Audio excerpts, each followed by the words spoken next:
အားလုံးပဲမင်္ဂလာပါရှင်။မနက်ဖြန်ဒီဇင်ဘာလ10ရက်နေ့မိုးလေဝသအခြေအနေနဲ့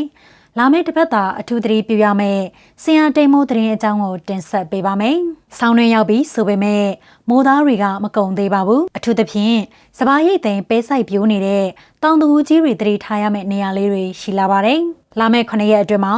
နေရာကွက်ပြီးရွာတတ်တဲ့ဆင်ရတိမ်မိုးဖြတ်သွားနိုင်တဲ့လမ်းကြောင်းတွေရှိနေပါတယ်။အဓိကကတော့သတင်းနာရီတိုင်းတိုင်းလုံးနဲ့ကရင်ပြည်နယ်ဘက်က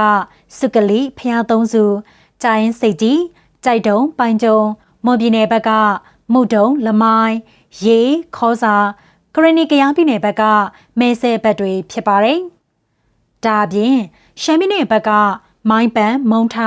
ပုံပါချင်းကျိုင်းတုံတာလီဝင်းကျင်တွေနဲ့ရန်ကုန်တိုင်းတွေက